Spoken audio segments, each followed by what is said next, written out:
And we welcome you in for hour two of America's Forum on what is a very busy news day. Yes, it is. Alongside Miranda Kahn, J.D. Hayworth. Again, we will continue to interrupt this program as events warrant. We were monitoring a press conference being held in Germany by the CEO of Lufthansa Airlines, parent company of Germanwings, now that a French prosecutor has said that the crash of the Germanwings jetliner into the French Alps a couple of days back was deliberate. In the meantime, there are other stories that do command our attention, including what is happening here at home politically. And to talk more about inter-party and intra-party battles, let's call on the right man from the right, Skyping in from Manassas, Virginia, Richard Viguerie, the chairman of conservativehq.com. Richard, we very much appreciate your time today. Of course, another big news story earlier this week was the fact that Ted Cruz threw his hat in the ring, became the first official Republican to announce for the race, and boy, the slings and arrows came out for him very quickly. What happened to Ronald Reagan's 11th commandment? Well, you know, Ted Cruz is not running against any of the other candidates. He's running, J.D., as the first top-tier principled constitutional conservative since Ronald Reagan. We've had some good conservatives run for president, but quite frankly, they weren't going to be nominated. They weren't going to be elected president. And the conservative movement is on fire with excitement because we've finally got a top-tier conservative candidate. Maybe there'll be others that will join, but right now, Ted Cruz has as a base the conservative movement, and nobody has united Ronald Reagan's three legs of the stool: social issues, economic issues, and foreign policies in the way that Ted Cruz has. So it's put a lot of energy into the movement here that's been lacking focus and direction. You know, go ahead. No, I'm sorry, I interrupted you. Go ahead, continue. I was going to say, you know, we don't have any real leadership in the country. We don't have leadership with the Democrats. The President of the United States is not leading domestically, foreign policy-wise, and we don't have it in the Republican Party. And Ted Cruz is going to affect every single presidential candidate and many of the congressional races. He's going to pull America to the right. You'll see the Republicans get more of a backbone because the base will demand it with Ted Cruz articulating the issues. And how would you say Ted Cruz compares to, say, Mike Huckabee or Rand Paul? Well, Ted Cruz is more of the whole package. Mike Huckabee has never, to the best of my knowledge, gone outside of the social issue arena. He's very strong in that area, but he's made very little attempt that I can see to become a traditional Ronald Reagan conservative that unites what used to be three legs of the conservative movement. Now, in my opinion, is four legs, and the fourth new leg is the Tea Party.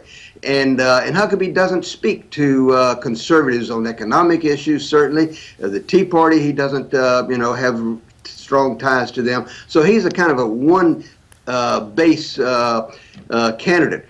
Ted Cruz has got all four bases out there covered. Richard, we would be remiss in the 2 minutes that remain during this segment not to point out that there, in fact, are squabbles that occupy the Democratic Party. For example, yesterday, right here on America's Forum, Harvard Law professor Alan Dershowitz made no bones about his disagreement with the current White House Chief of Staff and the current president about some of the characterizations concerning the state of Israel and what Chief of Staff Dennis McDonough said to the group known as, quote, J Street. Let's take a listen to what he had to say, then I'd like to get your reaction. Both the president and his chief of staff are acting like petulant children rather than statesmen. A statesman takes two statements, one by Netanyahu saying he opposes the two-state solution, and then the second one saying no, he doesn't. And always a statesman will focus on the positive and say, thank you so much for clarifying. Let's move forward. Let's emphasize what you said most recently. Richard, as we closed out that interview with Alan Dershowitz, of all people, he said he was going to keep an open mind when it came to the presidential election in 2016. Does the current president's difficulties with Israel basically presage perhaps a pilgrimage of Jewish voters to the conservative column? 30 seconds to answer, sir. Absolutely, JD. If we take this teaching opportunity, this is a once-in-a-lifetime opportunity. As Rahm Emanuel said, you don't want to let a crisis go to waste. We have a crisis in this country that you and I can't fix short term. We can fix long term by using this opportunity to teach the American people, connect the dots. The Democrats are wrong on Israel. They're wrong economically. They're wrong on social issues. The country is inflamed. We have no leadership. It's a massive teaching opportunity to realign American politics here for the advantage of conservatives. We'll have more with Richard Viguerie right after this. Sergeant Bergdahl put on the uniform of the United States voluntarily and went to war for the United States voluntarily. That takes honor, and it is a mark of distinction. He's back. He's going to be safely reunited with his family. He served the United States with honor and distinction. That it would have been offensive and incomprehensible to consciously leave an American behind, no matter what. Obama administration officials, past and present, consistently defending Sergeant Bowe Bergdahl, but will they change their tune now that he has been charged with desertion? With Miranda Kahn, J.D. Hayworth, let's continue our conversation with Richard Viguerie, the chairman of ConservativeHQ.com. So, Richard, we hear those words from officials in the Obama administration. What will happen? What will be the political fallout for the Obama crowd now that Bergdahl has been charged? Well, JD, the political fallout depends on the Republicans, and it was too early to see how the Republicans will react to this. But for the most part, we don't have any leadership in the Republican Party. That's why I said earlier it's so exciting to conservatives at the grassroots. Ted Cruz's announcement he's going to run for president, whether you're supporting him or not, he's going to be articulating issues from a conservative perspective, which we seldom see. Certainly, John Boehner's not doing that, Mitch McConnell, etc. So if the Republicans take this opportunity to connect the dots and help the American people understand that not only Obama, but the entire Democratic Party is failing America. They're not leading, and when they are, they're making enemies of our allies. The country, the world is in flames. And it's a great opportunity for the Republicans, JD, to rebrand themselves and rebrand the Democratic Party. For last 80 years, all my lifetime, the people had good thoughts about government. Government got us out of World War II, got us out of the Depression, gave us Social Security, educated the GIs when they came back, etc., etc., won the Cold War. Now, for the first time, people can begin to see the government is not working. Government, as Reagan said, is not the solution. It is the problem.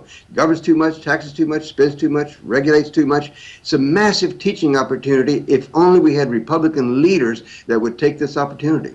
So, Richard, let me ask you, the Obama administration is defending its actions. Do you think it was the right thing to do that prisoner swap in exchange for Bowe Bergdahl? Absolutely not. If they knew that he was a deserter, they should not have risked the lives of these soldiers over there to try to rescue him. He's a deserter. Deserters are traditionally, in combat situations, executed.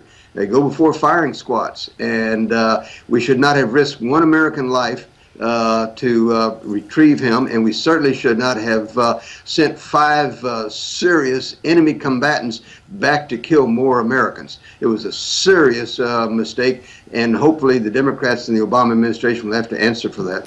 Well, you know, Congress was really upset at the time because they did not receive any indication. They had no idea that this prisoner swap was even going to happen until after the fact. But some are saying Bergdahl should have been presumed innocent. And that is why it's okay that, well, not okay, but that is why they did what they did, that he should be presumed innocent.